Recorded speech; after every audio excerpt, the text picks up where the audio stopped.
ఎన్టీఆర్ జిల్లా జగ్గయ్యపేట నియోజకవర్గం వాచవాయి మండలం రేకులగడ్డ గ్రామం ఎస్సీ కాలనీకి చెందిన బలవంతపు వెంకటేశ్వర్లకి విరోచనాలు వాంతులవుతుంటే తండ్రి బలవంతపు సామిలు వాచవాయి ప్రభుత్వ ఆసుపత్రికి తీసుకెళ్లాడు. అక్కడి నుంచి జగ్గయ్యపేట ప్రభుత్వ ఆసుపత్రికి రిఫర్ చేశారు. అక్కడి నుండి విజయవాడ ప్రభుత్వ ఆసుపత్రికి వెళ్లాలని సూచించారు. పేషెంట్ తండ్రి ఆగ్రహం వ్యక్తం చేస్తున్నారు. చికిత్స కోసం వెళ్తే ఎక్కడ లేని విధంగా ప్రభుత్వ ఆసుపత్రిలో పేదవారిపై దురుసుగా డాక్టర్ లోకేష్ పేషెంట్ చస్తే చావని అని అంటున్నారని బాధితులు వాపోయారు.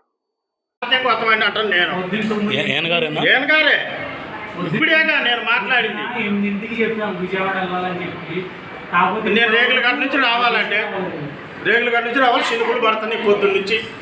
నేను ఇబ్బందులు పడుకుంటూ వస్తూనే ఉండగా వద్దంటే కొద్ది కాపాడొద్దా? అంబులెన్స్ తెప్పించారు. వాళ్ళు విజయవాడ పోతారు. ఏం చేస్తారు అక్కడ? ఇప్పుడు వచ్చానండి నేను. నిన్న మా 2:30 వచ్చిన. ఇప్పుడు ఈ డాక్టర్ గారు అన్నదే ఈ డాక్టర్ గారు అన్నది ఇప్పుడేగా. మండలం ఎస్సీ వాళ్ళం, ఎస్సీ మాదిగా. వచ్చమైపోతే 24 వాంతులు అవుతుంది. నిన్న మధ్యాహ్నం నుంచి వచ్చమైపోతే 7కి రాశారు. 7కి వస్తే విజయవాడ అంటుండు. మొన్న 1 వారం రోజుల కింద విజయవాడ పోయిన మా మనిషిని తీసుకొని ఆడే తగ్గల, వారం ఉన్నా తగ్గల. ఆయన ఏం చేస్తాడు? నాకంటే మగవాడు లేడు విజయవాడలో, మీరు బయటికి పోండి అని అన్నాడు. ఈ డాక్టర్ గారు సత్తడా అంటుండే. ఆయన సత్తే పారదెంగుతాం వైద్యం చేయలేనప్పుడు ఎందుకు? ఏ డాక్టర్ గారు? ఈ డాక్టర్ గారు. ఇప్పుడు ఈ డాక్టర్ గారు ఎక్కడ ఉన్న డాక్టర్ గారు పేరు ఇప్పుడు ఈ డాక్టర్ గారి పేరు నాకేం తెలుసు. ఇక్కడ ఈ డాక్టర్ గారు చేయించేది ఏమన్నారు? సత్తడా అంటుండు. సత్య పారదెంగుతామండి అంటున్నా.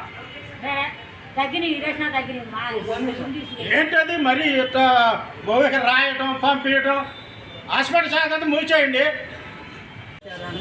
నిన్న ఎప్పుడు వచ్చిన పొద్దున్న చేసిండు, 3 చేశారు. తక్కువ తగ్గిపోయింది. చేశారు. వికలాంగులు